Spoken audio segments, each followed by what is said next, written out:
Welcome to All About Shanghai. This is a new video series that is, well, all about Shanghai. Shanghai is a great city. In fact, it's one of the world's greatest cities, and we'll talk about that, what it means to be a world's great city. But we'll also talk about some of the quirky and idiosyncratic characteristics of Shanghai, its neighborhoods, the arts scene, how it's rejuvenated itself from a post-war city to a modern city now, its history, its global and geological setting.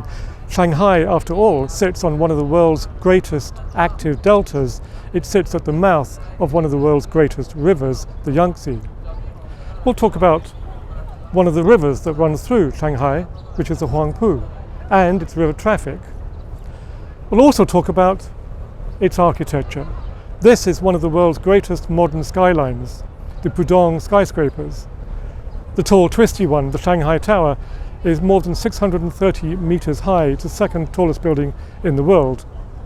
And on my side of the river is the most eclectic and wonderful collection of Art Deco and neoclassical buildings you could possibly hope to find in one place. Not to mention the odd wedding or two. But it's at night that it really comes to life. This has to be one of the most spectacular skylines in the world. Like a gold bracelet, its charms are strung out along a kilometre-long stretch of the Bund. Here the low tide of the Huangpu laps against the Pudong shore. And the Pudong skyline is as equally coruscating as it faces its older competition. This really is a city of contrasts, as we'll see. And in the daytime, in the 2020s, we're back here on a wonderful promenade that faces these absolutely wonderful Art Deco and neoclassical buildings.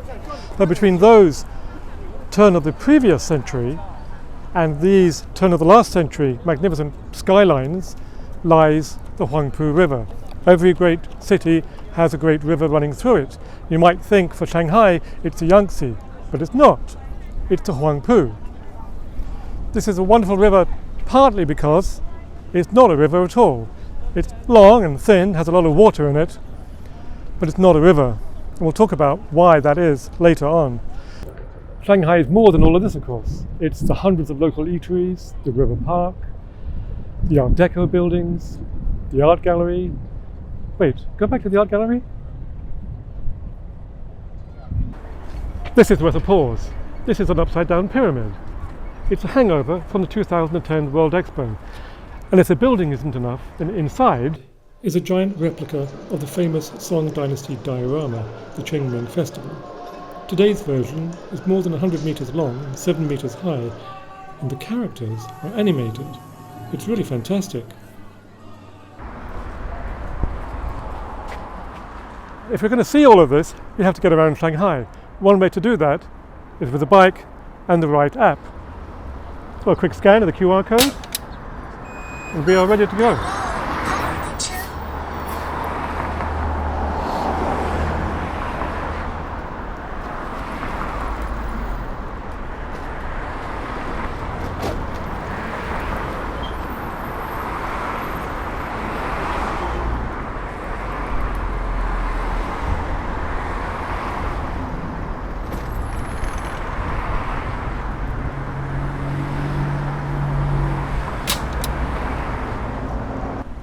But if you don't fancy all the pedaling, take the metro.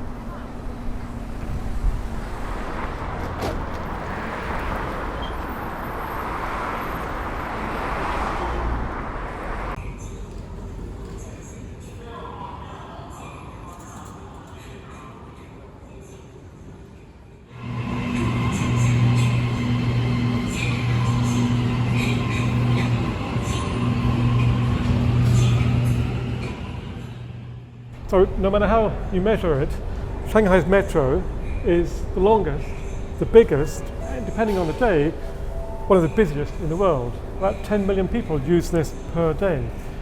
There are more stations in the Shanghai metro than any other metro in the world. It's absolutely fantastic.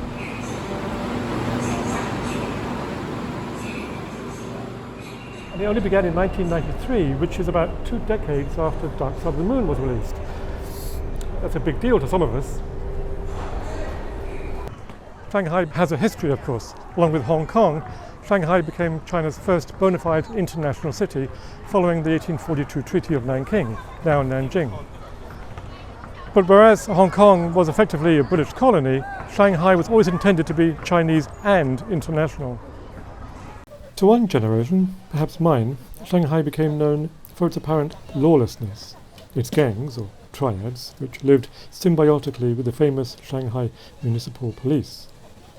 Shanghai has been the home to early socialist and nationalist movements, and it has been the home to one of China's most illustrious families, the Sungs, one of whose daughters was married to the so-called founder of modern China, Sun Yat-sen, and later, as his widow, she rose to great heights within the Communist Party, even standing beside Mao Zedong in a sort of ersatz second-in-command position. A second daughter was married to Chiang Kai-shek, leader of the Nationalist Party. Shanghai has been occupied by the French, the American, the British, and it's been invaded by the Japanese. But Shanghai's status as an international trading city managed to protect the core of the city and its institutions.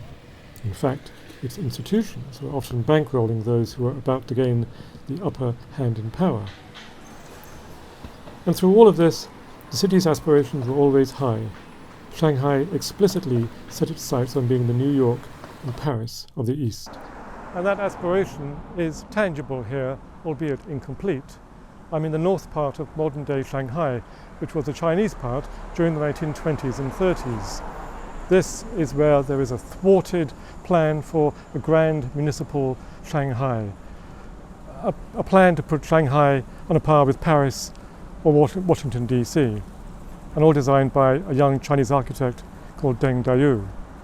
But that all came to an end in 1937 when the Japanese invaded, and only part of it was ever built. And this is an example of one of the few remaining buildings from that grand municipal plan. Today it's the Huangpu Library, and it's a fantastic example of Chinese architecture plus a little bit of Art Deco, maybe a little bit of Beaux-Arts.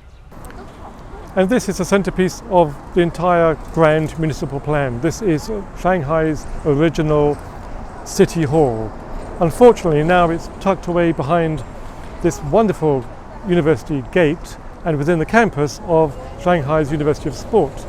And of course, it is the main administration building. The design of the grand plan can still be seen in the city's street plan. And as we fly still higher, we can see Shanghai in its truly grand setting, at the mouth of one of the world's greatest rivers, the Yangtze, and sitting squarely on one of the world's greatest active deltas. Something like 200 million people live within about 100 kilometers of the city's center. So my name is Mike Ellis. Over the next several videos we'll show you more about this, and we'll take you to the #1 shopping center, the Harrods of its day, to the psychedelic tunnel under the Huangpu, to the March of the People's Victory 1949, to the new crystalline architecture of the ever-new Shanghai, back to the trad jazz at the Peace Hotel, to the urban highway system, to the concrete forests of new apartment blocks, and to the bizarre combo of Art Deco and brutalism in the 1933 abattoir. So until next time, please don't forget to subscribe and like us if you like us. Until then,